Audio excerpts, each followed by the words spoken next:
কারিনা কাপুর খান ও শাহিদ কাপুর একসময় তাদের প্রেম ছিল বলিউডের অন্যতম চর্চিত বিষয়। কাপুর পরিবারের মেয়ে কারিনা আর শাহিদ কাপুরের সম্পর্ক নিয়ে তখন ভক্তদের আগ্রহ তুঙ্গে।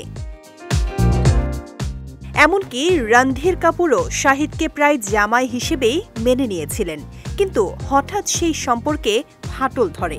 বিচ্ছেদের পর দুজনেই আলাদা পথে হাঁটেন। বর্তমানে দুজনেই সুখী দাম্পত্য জীবন কাটাচ্ছেন।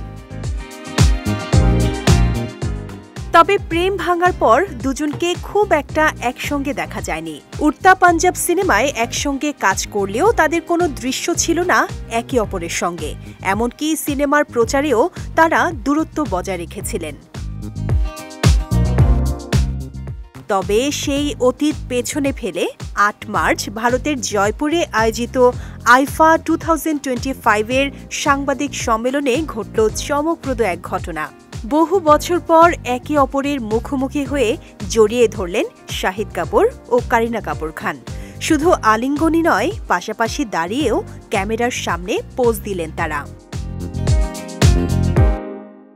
এমন মুহূর্তের ভিডিও প্রকাশ্যে আসতেই নেট পাড়ায় শুরু হয় চরম উত্তেজনা। এক ভক্ত লিখেছেন, নিজের চোখকে বিশ্বাস করতে পারছি না। আরেকজনের মন্তব্য, জাব উই মেট পার্ট 2 চাই।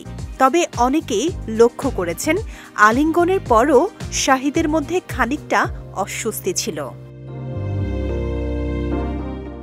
এর আগে 2024 সালের ফেব্রুয়ারিতে দাদা সাহেব ফালকে অ্যাওয়ার্ড অনুষ্ঠানে শাহিদ কাপুরকে এড়িয়ে যেতে দেখা গিয়েছিল কারিনাকে। শাহিদ হাসার চেষ্টা করলেও কারিনা পাশ কাটিয়ে চলে যান। কিন্তু এবার তাদের একসঙ্গে দেখে সত্যি অবাক নেটিজেনরা। হয়তো বহু বছরের দূরত্ব এবার শেষ হওয়ার ইঙ্গিত।